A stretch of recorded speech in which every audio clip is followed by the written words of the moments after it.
Hello and welcome back to the Point Click Devlog, an ongoing series in which local variables are sometimes a lot easier to keep track of than global ones. Today I just wanted to share a fairly big pragmatic shift in the manner in which I'm going to go about making the rest of my point and click adventure game. One that's going to slow me down a bit on paper but will ultimately help me keep my sanity as things progress. Okay, so in the last video I was making an NPC for what, in a geographical sense, is the 6th floor in my game's fictional office building. For context, the way it's going to work is that after a little bit of tutorializing and story intro beats, you'll officially be in Act 1 and you'll have access to 6 floors. Across those floors you'll speak to people, collect items and do all of the normal point and click stuff in order to fulfill a few objectives. From Act 2 onwards, a further 13 floors are added to the mix, and then in Act 3 there are a few more that I won't go into here for spoiler reasons. The point is, I've been keen to keep the development momentum going by building out the rooms pretty quickly, by tackling scenes and moments in the order in which the player gets to them. So after only half finishing that 3rd floor to the point where a story moment happens, I made a start on this toilet block one, for instance, and I even made this fun little cutscene.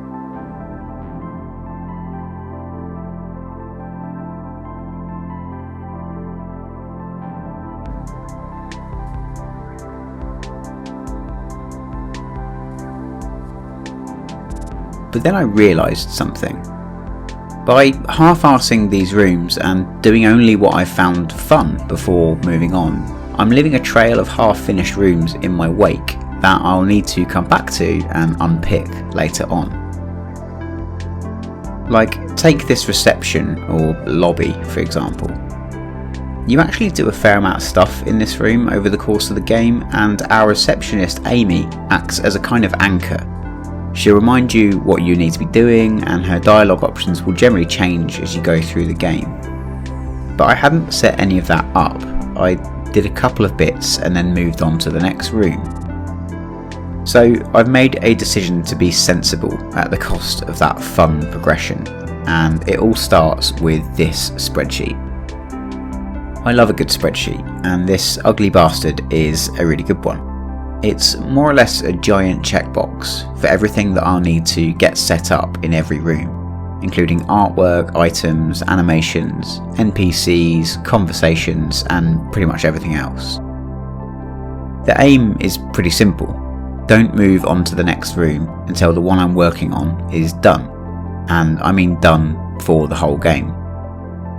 In terms of using Adventure Creator, that essentially means a couple of things. The first is that for each room I'm going to be setting up the variables, both local and global, that will affect it across the whole length of the game rather than just in Act 1 as I have been doing. Luckily, my puzzle dependency chart and design doc are there to remind me what I decided actually happens in this game, which means that I just need to do some cross-referencing and then think up a full list of variables ahead of time for each room. Testing out stuff that I've been setting up has therefore been a process that's relied heavily on 2 Adventure Creator tools.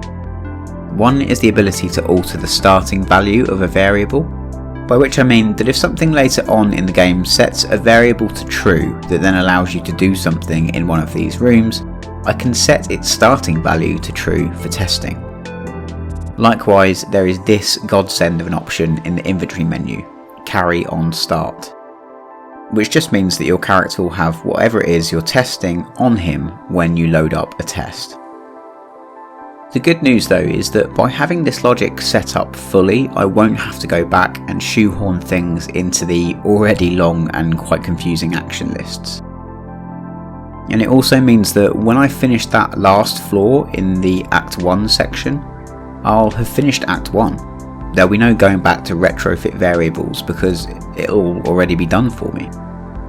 Think of it like this: I'm building my game's building a floor at a time, and now I'm putting all the plumbing in to completion as we go, now rather than later. So yeah, that's a fairly long-winded way to say I'm being more organised, but that's what's happened this week, so it is what it is. I've done 3 pretty standard devlogs in a row now, so I might break it up next time with the long-awaited studio tour video, so watch this space. Just time for the usual final shout out from me this week, and that is that if you want to keep informed on what I'm up to, or if you're making your own game in this genre and like the sound of finding a like-minded community of indie developers, do come and join us in the Point Click Devlog Discord server, winner of Best Discord Server 2021 as voted for by me. If not, no worries, maybe I'll see you in the next one. Bye!